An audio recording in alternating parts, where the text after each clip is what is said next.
అవనిగడ్డ నియోజకవర్గం కోడూరు మండలం national union of journalist New Delhi సంఘ కౌన్సిల్ సభ్యులుగా దేవిసీమ కోడూరు మండలం నుంచి కోట వెంకట సుబ్బారావును పెన్ రాష్ట్ర సంఘం ఇటీవల ఎంపిక చేసిందని print and electronic news journalist associations of Andhra Pradesh రాష్ట్ర సంఘ అధ్యక్షులు ఎన్యూజే ఉపాధ్యక్షులు బడే ప్రభాకర్ గురువారం ఒక ప్రకటనలో పేర్కొన్నారు.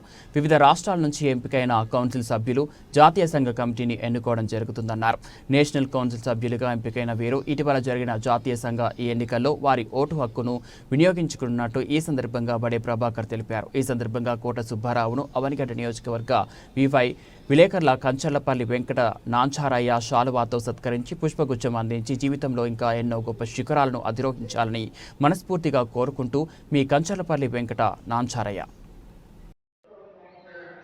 కృష్ణా జిల్లా అవనిగడ్డ నియోజకవర్గం కోడూరు మండలం కోట సుబ్బారావు గారు న్యూఢిల్లీ కౌన్సిల్ సభ్యులుగా ఆ పదవి ఇచ్చినందుకు బడే ప్రభాకర్ గారు కానీ అవనిగడ్డ నియోజకవర్గంలో విలేకరుల ఎలక్ట్రానిక్ ప్రింట్ మీడియా విలేకరులు అందరూ కూడా చాలా సంతోషంగా పడుతున్నాం. మా ఏరియాకి పదవి వస్తున్నానంగా చాలా అందరికి కూడా మేము చాలా ధన్యవాదాలు తెలియపడుతున్నాం. సుబ్బారావు గారు ఆ పదవి వస్తుంది మాకు కోడూరు మండలంలో జన్మ ధన్యమైపోయింది. ఎన్యూజే న్యూఢిల్లీ సంఘ కౌన్సిల్ సభ్యునిగా ప్రతిపాదన చేసిన print and electronic news journalist association pen Andhra Pradesh రాష్ట్ర సంఘ అధ్యక్షులు బడే ప్రభాకర్ గారికి ప్రత్యేక అభినందనలు.